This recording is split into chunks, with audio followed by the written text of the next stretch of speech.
Good evening. Today I'll be exploring the neural circuitry of altruistic behavior.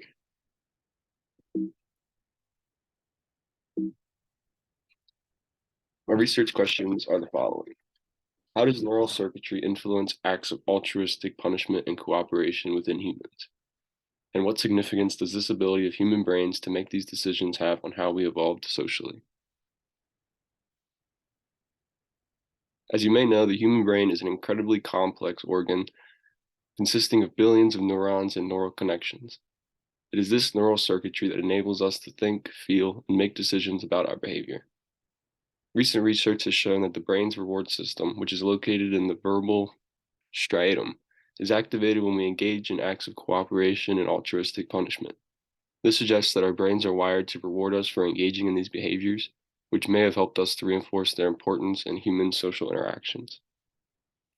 Furthermore, the neural circuitry involved in decision making, such as the prefrontal cortex, also plays a role in our ability to make decisions about cooperation and altruistic punishment.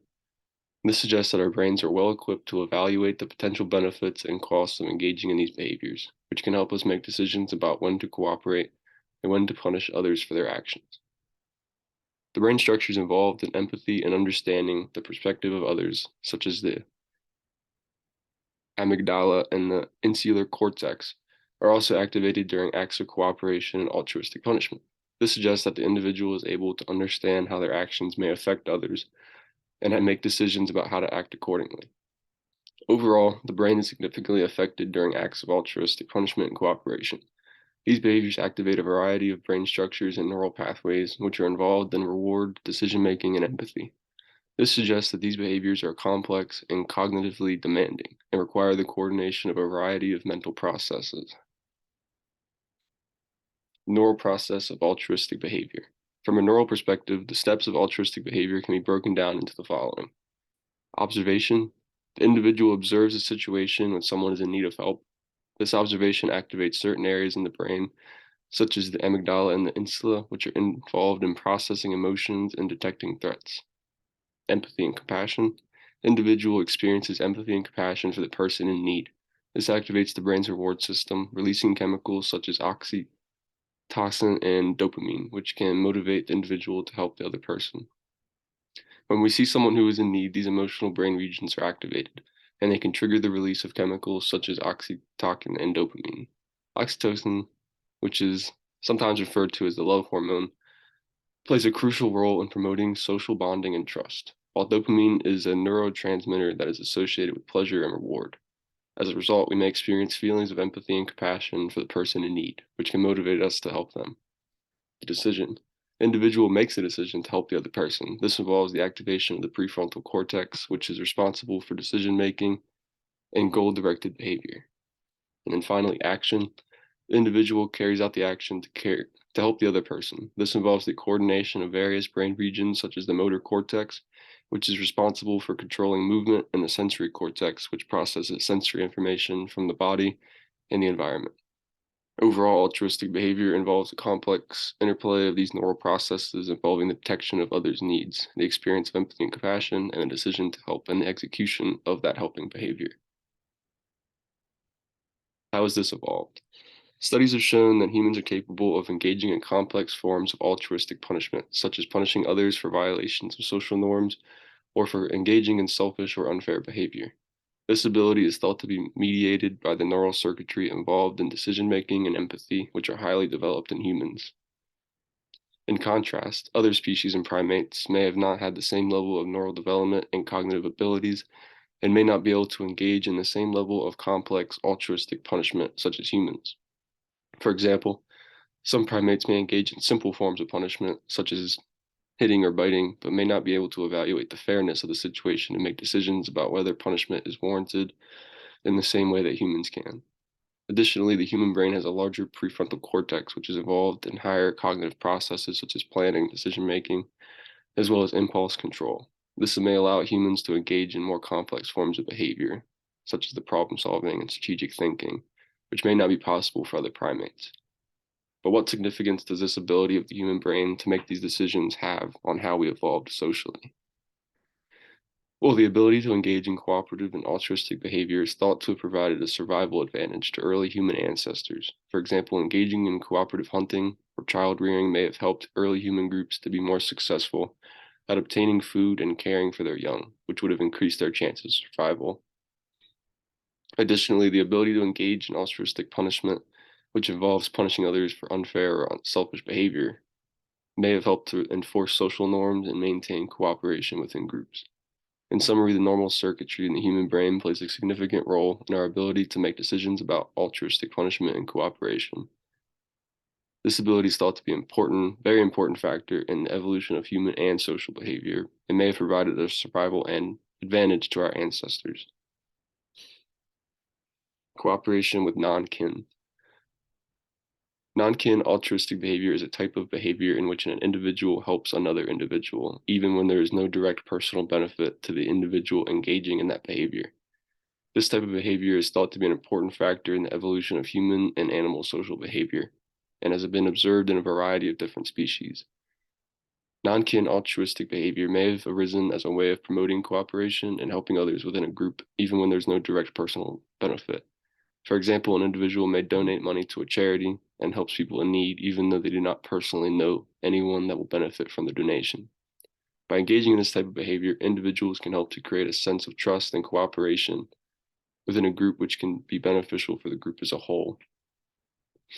Non-kin altruistic behavior may also help to maintain social norms and punish individuals who engage in selfish or unfair behavior. For example, if an individual sees another person engaging in this behavior that is harmful to others, they may intervene and try to stop the behavior, even if they do not personally know the individual engaging. This can help to promote a more harmonious and stable social environment, and can also help to build and strengthen social bonds and relationships between the individuals. In addition to its role in promoting cooperation and social harmony, non-kin altruistic behavior may also have other benefits for individuals and groups. For example, engaging in this type of behavior may also provide individuals with a sense of satisfaction and well-being, and may also help to improve their overall mental and physical health. It may also provide individuals with access to social networks and other resources that may be beneficial in a variety of ways. Overall, non-kin altruistic behavior is an important aspect of human and animal social behavior, and is thought to have played a significant role in the evolution of social behavior and cooperation. By helping others even when there is no direct personal benefit, individuals can promote social cooperation and harmony within a group, and build and strengthen their social bonds and relationships. Not explain why some animals help others that they're not even related to. Take humans, for example. We are deeply social animals, also exceptionally altruistic. In fact, a lot of scientists think that humans evolved our huge, super smart brains in response to the overwhelming benefits of engaging in selfless behavior. Because it turns out sharing and cooperating are very mentally taxing. Seriously, asking a 3-year-old. But if you think about it, you can see how we evolved to be altruistic for really self-serving reasons. Like helping a friend move totally sucks, but you do it because you can conceive of a time in the future when that friend will help you move, or when that friend will drive out into the country to help you change a flat tire or whatever. Not explain why some animals. Cognitive processes. In addition to the neural circuitry involved in decision making, there are also several cognitive processes that guide our decisions to engage in these altruistic punishments. One of these processes is our ability to evaluate the fairness of a situation and determine whether punishment is warranted. This ability is thought to be mediated by the prefrontal cortex, which is involved in complex decision making and problem solving. Another important cognitive process is our ability to empathize with others and understand their perspective.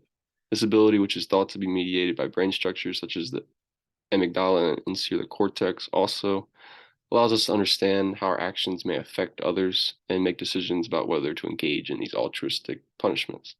Finally, our moral values and beliefs also play a role in getting our decisions to engage altruistic punishment. These values and beliefs, which are influenced by a variety of factors, including cultural, social, and individual experiences, help us to determine what is right and wrong and make decisions about how to act in a given situation. Overall, this ability of the human brain to engage in altruistic punishment is influenced by a complex interplay of neural circuitry and cognitive process that also involve inequity inversion, cost-benefit analysis, and social reference frame. These processes enable us to evaluate the fairness of a situation, understand the perspective of others, and act in accordance with our moral values, which help us to make decisions about when to engage in altruistic punishment. Some other factors: the role of oxytocin and the neurotransmitters in promoting altruistic behavior. Oxytocin is a hormone that has been linked to feelings of trust and attachment, and some research suggests that it may play a role in promoting altruistic behavior. For example, a study published in the journal Psychoneurocrinology found that administering oxytocin to individuals increased their willingness to engage in altruistic behavior. The evolution of mirror neurons and their role in empathy and altruism. Mirror neurons are a type of brain cell that are activated both when an individual performs an action and when they observe the same action being performed by another person. Some research suggests that these neurons may play a role in empathy and their ability to understand and respond to the emotions of others, which can be an important factor for altruistic behavior. The effects of early life experiences on the development of neural circuits involved in altruism. Some research has suggested that early life experiences, such as the quality of parenting and the presence of siblings, can influence the development of neural circuits involved in empathy and altruistic behavior. For example, a study published in the journal Development Psychology found that children who had a supportive, responsive relationship with their parents were more likely to show empathy and altruistic behavior towards their peers. In conclusion, the neural circuitry of the human brain plays a significant role in our ability to engage in acts of altruistic punishment and cooperation. The ability has likely played a crucial role in our evolution as a social species by being able to make complex social decisions, such as deciding whether to punish a member of our group or acting selfishly or cooperating with others for the common good.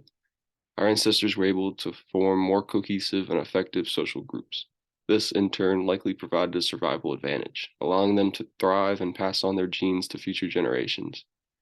Therefore, the ability of the human brain to make these decisions is a key aspect of who we are as a species and has likely played a crucial role in our evolution and success. Citations. Thank you for listening.